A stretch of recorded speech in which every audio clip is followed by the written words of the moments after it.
A very good afternoon now. How's everybody doing in this room? Are we all good? Can I hear your noises louder? Perfect. You know, ਸਾਡੇ ਪੰਜਾਬੀ ਚ ਕਹਿੰਦੇ ਚੜ੍ਹਦੀਆਂ Kalan. You know, everybody who I'm talking to and I'm saying, I'm nervous before my TED talk. They're like, nervous and you know, the stage is your thing. And I'm like, you know what, the thing I do on stage is sing and dance. Okay, so if you want me to do that, no problem. But this, it is scary. But I have to thank Harry before I start because I think I manifested this as my goal for 2024. And here I am. In fact, I was scheduled to do another TED Talk tomorrow in Bangalore, which happened to get cancelled because of professional commitments. And I'm so glad that these two things happened, at least one I could get to be a part of. So thank you once again for having me and for being the amazing audience. You guys have been so patient sitting here. Give yourselves a huge round of applause, come on.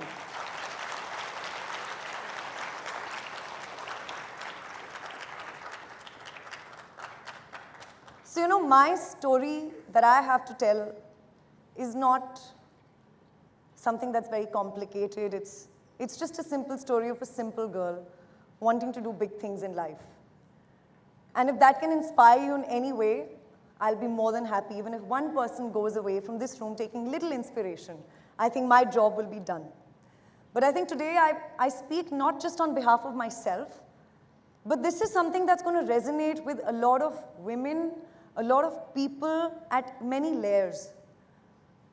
And the first chapter of my life that I want to talk about is labels. How many of us here use labels very casually? Whether we are addressing people, whether we are, you know, talking about, ye bahut shy hai, ye bahut loud hai, ye bahut talkative hai, such a chatterbox. How many of us use labels? Can we do a show of hands, please? Yeah, and don't we just use it so casually? Well, I have been a victim of thrown labels at my entire life. And in fact, it's something that's shadowed me even till today. You know, I was told things like, too loud. My teachers used to tell me, don't talk like a teacher, talk like a student. And I used to say, ma'am, my voice is like that. There's nothing I'm trying to do here. Don't laugh so loudly. Why do you have to laugh so loudly? And you know, when I see Harry laugh, I'm like, thank God there are more people like me. See, there you go.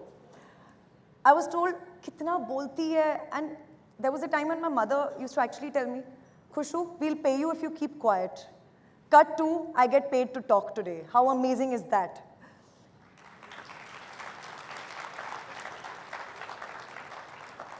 But you know, I think labels is something that each one of us have experienced at some point in our life. And one of the early lessons that I learned, one of the early lessons that I learned is to get over, not give in to the noise, and live beyond, not give in to the noise and just live beyond the labels. And I have to thank my parents for that, because growing up, I never grew up in a house that told me that, oh, because you're a girl, you got to be a certain way, you got to behave a certain way, you got to dress a certain way. I never heard that sort of gender bias in my house. And maybe that's why I never really gave into the noise, or I never let any of these labels affect me. Because you know, we're talking about many years ago when I was in school, stereotypically, there was a lot of association with a girl being conditioned to be gentler, quieter, softer, more poised. You know, we had a teacher who used to tell us, you all are now young ladies. You have to sit with your legs crossed. And till today, I don't understand that because I sit like with my legs all over the place. So I never understood this concept. But you know, it's only when you understand that the intention is not to stand out. While I did stand out because of my energy, I stood out because of the way I spoke, because of the way I laughed, the intention was not to stand out.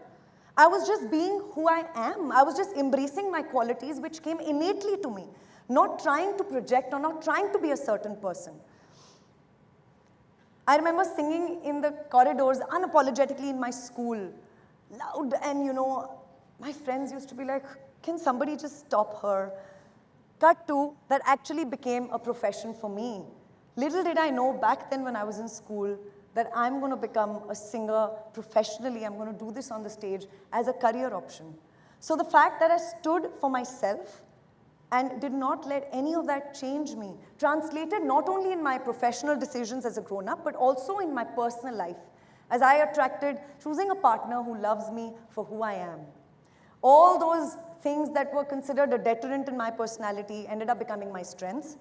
I hosted for an international music channel as a VJ for 7 years, and I had my own chat show with the industry bigwigs, and all this chatterboxing was super helpful when I did that. So this is to all of you who use labels for others, be a little mindful, because we don't know when that will become somebody's truth, when that will become somebody's story. And to all of you, be a little more mindful of using labels around yourself. Now, moving a little, नहीं हर चीज़ पे ताली बजाने की ज़रूरत नहीं, ताली बजाने लायक चीज़ होनी चाहिए. Okay, moving on in my life, there was, I truly believe that every experience comes in your life to teach you a lesson. And I was about 15 years old. I'd been dating for over a year. And just after my 10th boards were over, I started modeling locally in my city. And, I think that was not something my boyfriend really liked at that point. And I remember this conversation over the phone when he gave me this ultimatum, listen, I have to say something to you, and you either choose modeling or you choose me. And as a 15-year-old, I was taken aback. What sort of a choice is that? I thought we were in love and, everything was great. When did modeling become your sotan? It's not even another guy. I didn't give him any answer that time. That evening when I went for a walk with my mother, I discussed this with her, and she was a very wise woman. She said, Beta, if somebody is asking you to give up something that you love as a boyfriend, imagine what their expectation is going to be if they become your husband. And that was it. Obviously, that evening I went back, I broke up with him, and I got a lot of criticism from my friends. They thought, "Itna acha ladka hai, you're choosing modeling over love. My God, how petty are you, Khushboo? You want to do modeling and that's more important?" What they did not understand was that I had a fundamental problem with that choice being given to me. Today it was modeling, tomorrow it could be something else.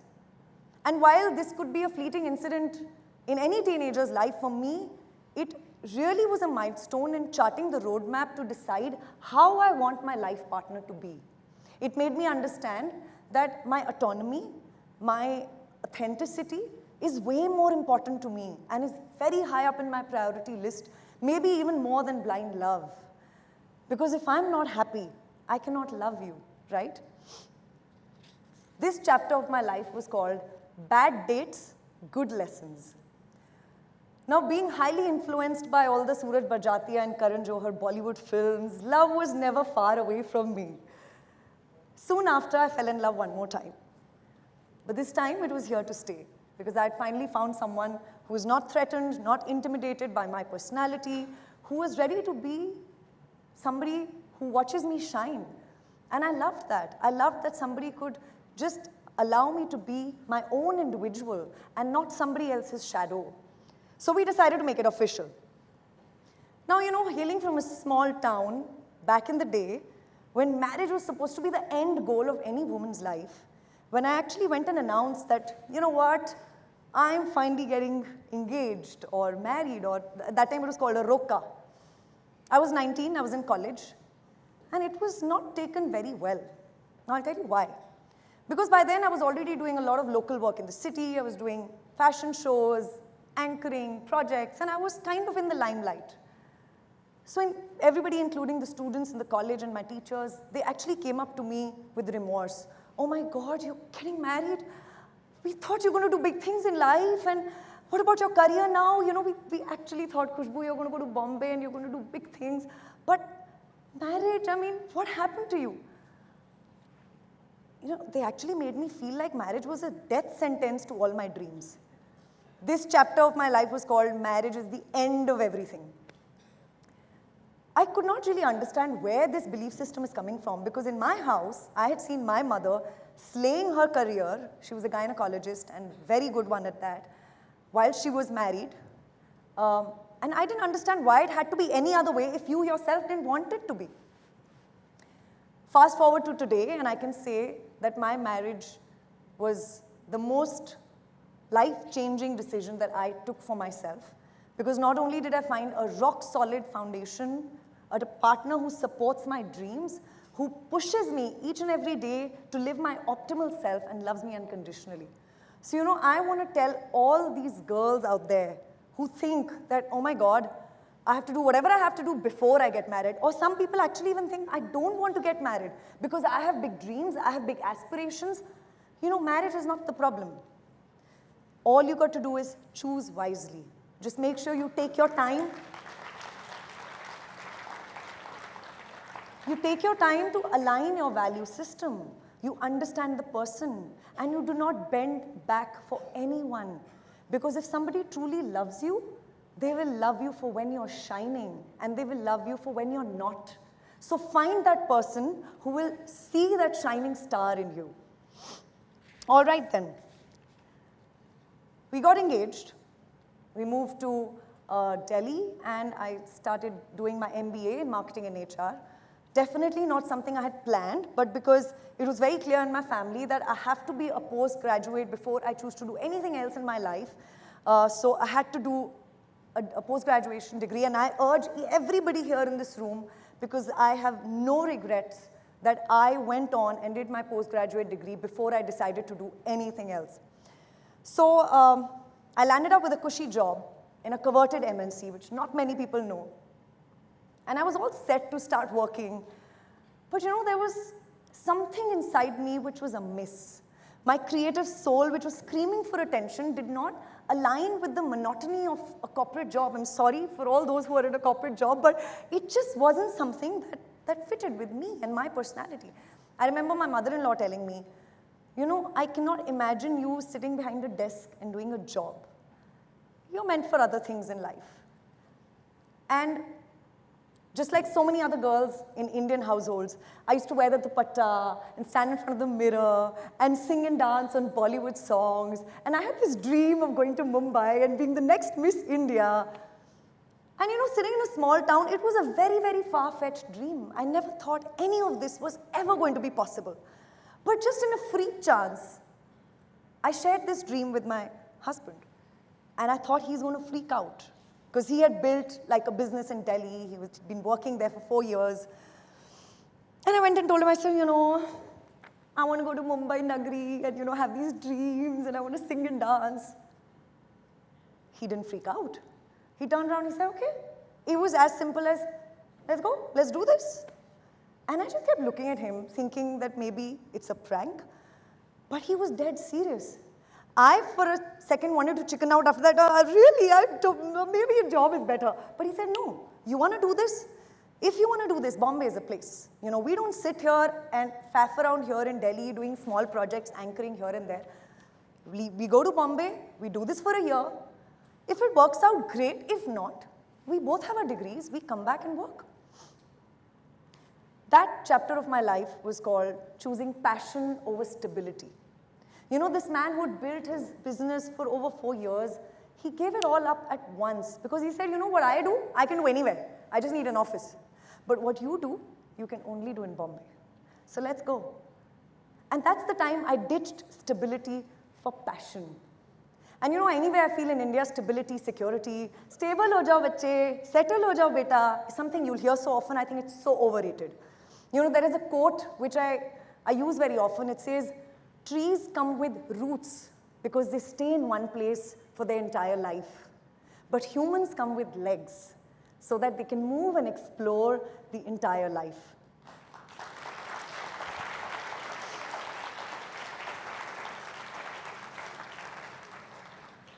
If you ask me, was it scary? Hell, it was very scary. I remember sitting in this audition room with 2,000 other girls, like a big hall, my mehndi still on, my chuda still intact, with a little portfolio.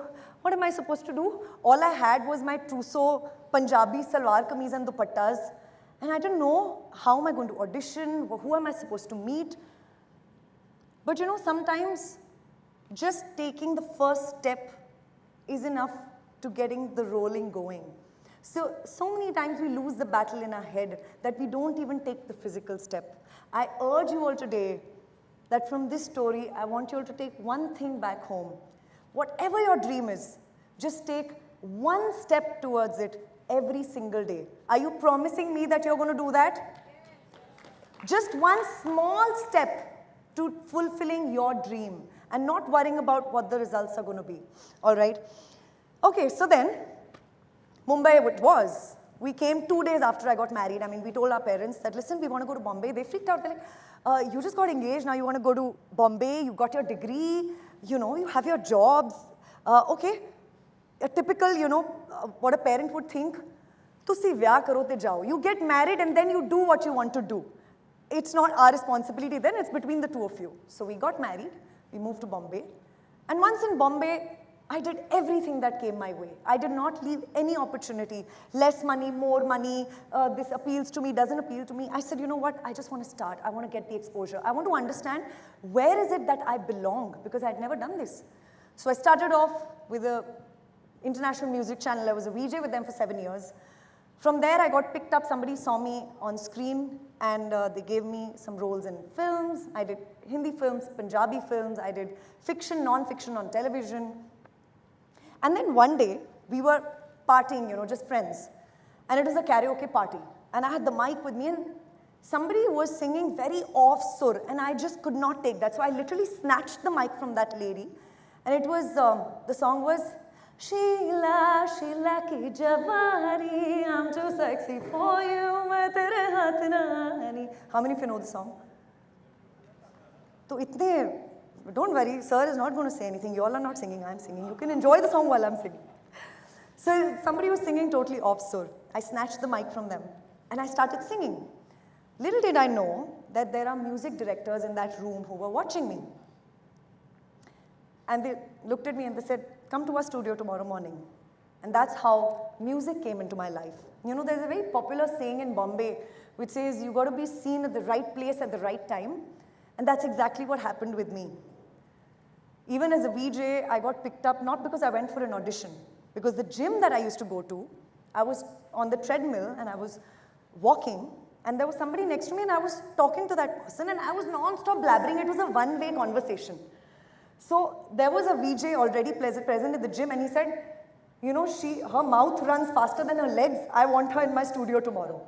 So literally, when you think that going to this place is not going to do you any good, or why do I need to go meet this person, sometimes just going and showing up and just being in a place, you don't know where it's going to take you, right?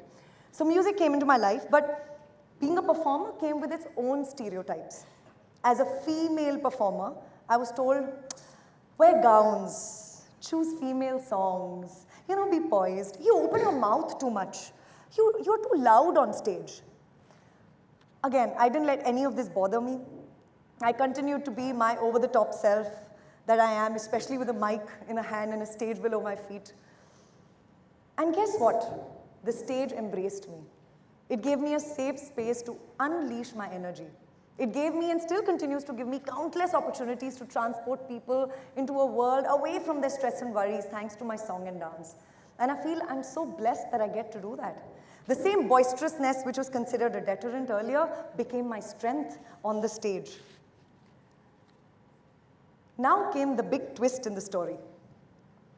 Just when my first Bollywood debut was about to drop, and I was just, you know, taking mithai to my music producer saying, yeah, we did it, I found out the very same day that I'm pregnant.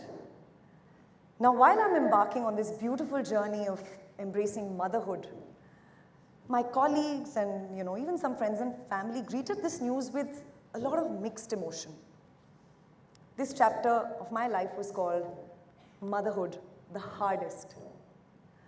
You know, as is deemed in our society that once a woman becomes a mother, the child takes the center stage in her life and everything else goes on the back burner. Again, I didn't understand that because thanks to the nudge of my mother, who was a gynecologist, my amazing partner, my husband, my fabulous ecosystem of friends in Bombay, and my most encouraging in-laws who kept coming to Bombay to take turns to babysit my daughter, I could go out there and find a sweet spot in harmonizing my career along with this beautiful role that I was embarking on. I still remember my daughter was 10 days old. My stitches had not even dried up. And my mother said, you go and you do what you do while I take care of your daughter. And that's when I did my first show with my child being 10 days old. At 3 months postpartum, I stopped. Thank you. At 3 months postpartum, I stopped breastfeeding because I was traveling extensively, and the travel and logistics were taking a toll on my health. But back then, breastfeeding was like a badge of honor. It was a certificate of being a good mama. तुमने कितनी देर किया? हमने तो 1 साल किया, हमने तो 2 साल किया. And there I was, stopped breastfeeding after 3 months, giving top milk to your child. Oh my God, what a bad mama. But my sister, told me over the phone. She said, you know what, Khushboo, it's not important to be a perfect mom. It's important to be a happy one. And these little lessons from people around me and just spending quality time with my daughter became my motherhood mantra. And today, I can say that my daughter is my biggest fan. She's my biggest cheerleader. She's usually with me at such events, and she wanted to be here cheering for me in the audience. And she takes immense pride in telling everybody who her mama is.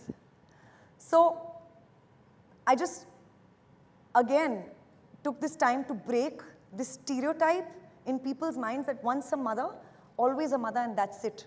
But it's up to you to go after your dreams and to find that beautiful ecosystem that helps you support your dreams. Now, while we were embracing our new roles as parents, my career was also thriving, and I was traveling extensively. At this point, my husband did the unthinkable. He took a step back from his corporate 9-to-5 job and curated a career for himself which helped him work remotely at his own pace, so that he could be a hands-on father, he could manage the house, the logistics, while I went ahead and traveled and did my thing. This chapter of my life is called partnership. We defied the rules of society, and we made our own rule book of love, parenting, partnership. There were times when he was the only dad who would show up at my daughter's PTM or my daughter's school events. And I'm sure he doesn't complain about all the attention he got from the mamas. Oh, how sweet, look at that. And all the fathers were like, because of you, we get to hear all the wrong stuff from our wives because you're always there with your daughter. We also broke the stereotype of patriarchy in our house. Our daughter, who's just 10 years old, has the liberty to call us out anytime we are going wrong. She tells me, Mama, that's enough. And I have to apologize to her, because I truly believe that house roles are not based on gender or age, but they are based on love, respect, and pure logic. And trust me, you can't beat my daughter in logic. Now, all these years fighting with the outside world, I didn't even realize how so many times we become prisoners of our own making. We are trapped in our own personal and mental stereotypes. How many of us here box ourselves?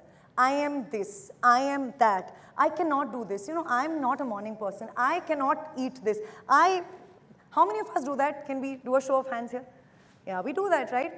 But trust me, it's easier to fight the outside world. It's way tougher to fight your own mind. It's way tougher to fight your own labels, your own narrative that you've created in your mind about yourself.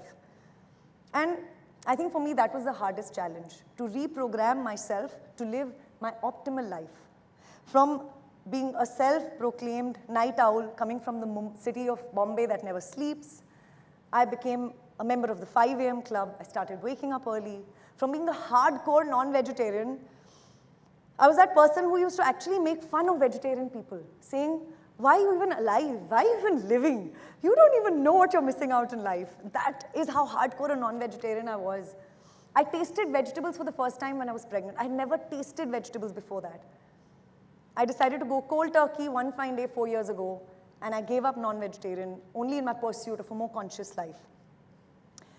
For somebody who'd never played a sport in her life, I picked up swimming and overcame my water phobia at the age of 40. I started playing tennis. I started learning how to skate because I wanted to have a shared activity with my daughter. For someone who had every excuse in the books to not go to the gym, I am now a proud fitness enthusiast, and I'm somebody who's committed to my health, to myself, and like Jyotika said, to self-love, to taking care of me, myself, my needs, my body, my mind, my emotions, my health, and everything that comes with it in a package.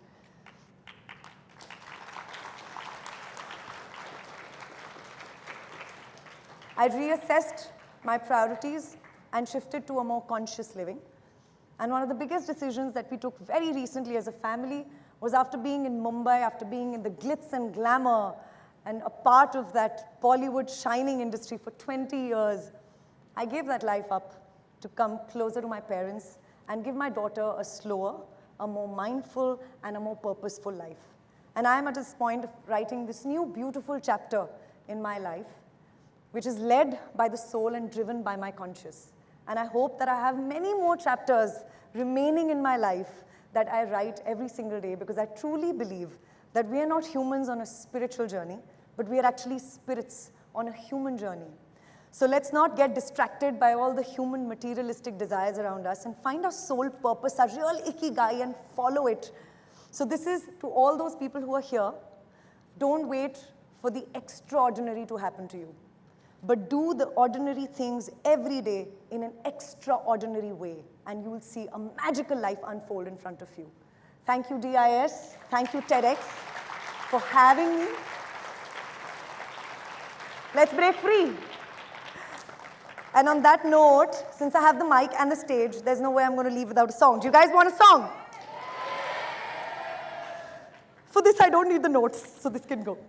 All right, so you're going to clap with me, you're going to sing with me. I don't have to be here because this is not going to go on TEDx. All right. So, you all have heard Jugni ji? All right, so you're going to sing with me?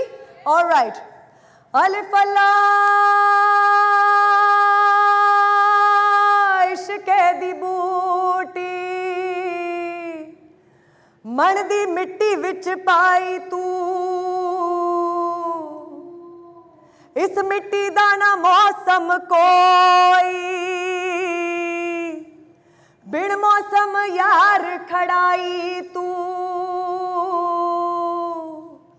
जुग जुग जीवे जीवे जुगनी जिसने हो मौला मन विच बूटी पाई दिल मेरे आ जुगनी जी ए वे अल्लाह वालिया दी जुगनी जी ए वे मेरे पीर दी जुगनी जी ए वे मेरे पीर दी जुगनी जी ए वे मौला अली वाली जुगनी जी ए वे मौला अली वाली जुगनी जी टन टन नन नन नन टन नन नन नन टन नन नन नन टन पंगा चढ़ा लो कुड़ियों टंग टंग टंग हो बंगा चढ़ा लो कुड़ियों टंग टंग टंग हो बंगा चढ़ा लो कुड़ियों TEDx वेला आ गया बंगा चढ़ा लो कुड़ियों TEDx वेला आ ए वे अल्लाह वालिया दी जुगनी जी ए वे मेरे पीर दी जुगनी जी ए वे मौला अली वाली जुगनी जी ए वे मेरे पीर दी जुगनी जी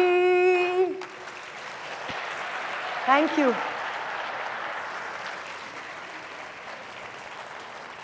Before I go, I have to tell you, I genuinely thought I will not be able to read my handwriting because I have written after a very long time. But thankfully, thank you so much once again. Thank you. Bye-bye.